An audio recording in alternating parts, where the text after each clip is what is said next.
ಅನ್ನ ಸಾರಿನ ಜೊತೆಗೆ ಖಾರವಾದ ಒಂದು ಉಪ್ಪಿನಕಾಯಿ ಇದ್ರೆ ಎಷ್ಟೊಂದು ಚೆನ್ನಾಗಿರ್ತದೆ ಅಲ್ವಾ?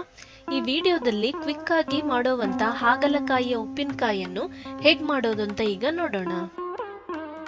ಈ ಉಪ್ಪಿನಕಾಯಿಯನ್ನು ಮಾಡ್ಲಿಕ್ಕೆ ನಾನಿಲ್ಲಿ 2 ಹಾಗಲಕಾಯಿಯನ್ನು ತೆಗೆದುಕೊಂಡಿದ್ದೇನೆ.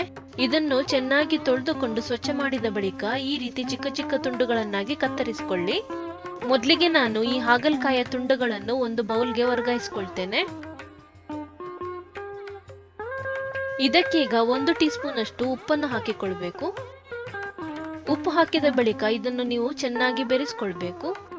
ಎಲ್ಲಾ ಕಡೆ ಸಮಾನವಾಗಿ ಉಪ್ಪು ತಗಲುವಂತೆ ಬೆರೆಸಿಕೊಳ್ಳಿ. ಹಾಗಲಕಾಯಿ ಉಪ್ಪಿನ ಅಂಶವನ್ನು ಹೀರ್ಕೊಳ್ಬೇಕು. ಅದಕ್ಕೋಸ್ಕರ 1 ಗಂಟೆ ಬದಿಗಿಡ್ತೇನೆ. ಈಗ ಒಂದು ಬಿಸಿಯಾದ ಪ್ಯಾನ್ಗೆ 2 ಟೇಬಲ್ ಸ್ಪೂನ್ ಅಷ್ಟು ಅಡುಗೆ ಎಣ್ಣೆಯನ್ನು ಹಾಕಬೇಕು. ನಾವು ಉಪ್ಪು ಹಾಕಿಟ್ಟ ಹಾಗಲಕಾಯಿ ತುಂಡುಗಳನ್ನು ಇದಕ್ಕೆ ಹಾಕಿಕೊಳ್ಳಿ. ಮೊದಲಿಗೆ ಇದನ್ನು ಮಧ್ಯಮ ಊರಿನಲ್ಲಿ ಹುರಿಬೇಕು.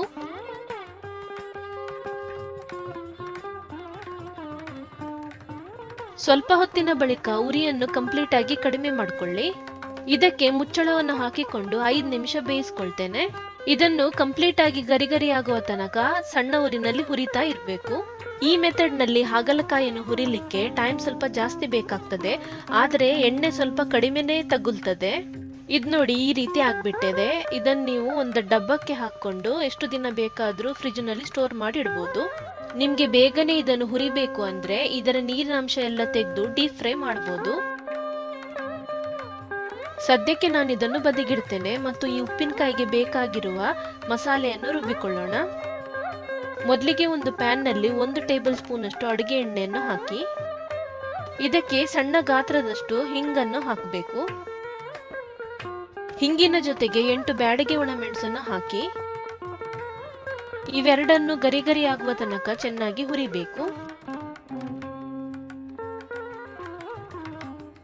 ಈಗ ಉಳಿದ ಸಾಮಗ್ರಿಗಳನ್ನು ಹಾಕೋಣ. ನಾನು ಇದಕ್ಕೆ 2 ಟೀ ಸ್ಪೂನ್ ಅಷ್ಟು ಕೊತ್ತಂಬರಿ ಬೀಜಗಳನ್ನು ಹಾಕ್ತೇನೆ. ಇದನ್ನು ಸಹ ಸ್ವಲ್ಪ ಸೆಕೆಂಡ್ ಚೆನ್ನಾಗಿ ಹುರಿಯಿರಿ. ಇದಕ್ಕೀಗ 1/4 ಟೀ ಸ್ಪೂನ್ ಅಷ್ಟು ಮೆಂತ್ಯ ಬೀಜಗಳನ್ನು ಹಾಕಬೇಕು. ಇವೆಲ್ಲವನ್ನು ಚೆನ್ನಾಗಿ ಹುರಿದುಕೊಂಡ ಬಳಿಕ ಒಂದು ಪ್ಲೇಟ್ಗೆ ವರ್ಗಾಯಿಸಿಕೊಳ್ಳಿ. ಇದನ್ನು ರುಬ್ಬಿಕೊಳ್ಳುವ ಮೊದಲು ಸಂಪೂರ್ಣವಾಗಿ ತಣ್ಣಗಾಗಿಸಿಕೊಳ್ಬೇಕು. ಈ ಹುರಿದ ಪದಾರ್ಥಗಳನ್ನು ನಾನೊಂದು ಮಿಕ್ಸಿ ಜಾರ್ಗೆ ಹಾಕೊಳ್ತೇನೆ.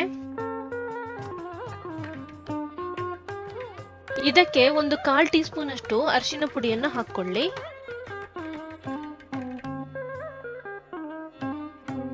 ಇದಕ್ಕೆ ಸ್ವಲ್ಪ ಜಾಸ್ತಿನೇ ಹುಣಸೆ ಹುಳಿಯನ್ನು ಹಾಕಬೇಕು. ನಾನಿಲ್ಲಿ 2 ಟೇಬಲ್ ಸ್ಪೂನ್ ಅಷ್ಟು ಬೆಲ್ಲವನ್ನು ಹಾಕೊಳ್ತಿದ್ದೇನೆ. ಇಷ್ಟು ಬೆಲ್ಲ ಹಾಕೋದ್ರಿಂದ ಈ ಉಪ್ಪಿನಕಾಯಿಗೆ ಜಾಸ್ತಿ ಸಿಹಿ ಏನೂ ಆಗೋದಿಲ್ಲ. ಈ ಉಪ್ಪಿನಕಾಯಿಯ ಮಸಾಲೆಗೆ ನಾವು ಹುರಿದ ಹಾಗಲಕಾಯಿಯನ್ನು ಊಟದ ಸಮಯದಲ್ಲಿ ಬೆರೆಸ್ಕೊಳ್ಬೇಕು. ಅದರಲ್ಲಿ ಉಪ್ಪಿನ ಅಂಶ ಜಾಸ್ತಿ ಇರೋದ್ರಿಂದ ನಾವು ರುಬ್ಬಿಕೊಳ್ಳುವಾಗ ಉಪ್ಪನ್ನು ಹಾಕಿಲ್ಲ. ರುಚಿಯನ್ನು ನೋಡಿಕೊಂಡು ಉಪ್ಪನ್ನು ಬೇಕಾಗಿದ್ದಲ್ಲಿ ಕೊನೆಯಲ್ಲಿ ಹಾಕೊಳ್ಳಿ. ಹುರಿದ ಹಾಗಲಕಾಯಿಯನ್ನು 1 ತಿಂಗಳ ತನಕ ಏರ್ ಟೈಟ್ ಕಂಟೈನರ್ ನಲ್ಲಿ ಹಾಕಿ ಫ್ರಿಜ್ ನಲ್ಲಿ ಸ್ಟೋರ್ ಮಾಡಬಹುದು. ಹಾಗೇನೆ ನಾವು ರುಬ್ಬಿಕೊಂಡ ಮಸಾಲೆಯನ್ನು ಸಹ 1 ವಾರ ತನಕ ಫ್ರಿಜ್ ನಲ್ಲಿ ಇಡಬಹುದು. ಈ ಉಪ್ಪಿನಕಾಯಿಯ ರೆಸಿಪಿ ನಿಮಗೆ ಇಷ್ಟವಾಗಿರ್ಬೋದು ಅಂತ ಭಾವಿಸ್ತೇವೆ. ನಾವು ಮುಂದಿನ ವಿಡಿಯೋದಲ್ಲಿ ಭೇಟಿಯಾಗೋಣ. ನಿಮಗೆಲ್ಲರಿಗೂ ಶುಭ ದಿನ.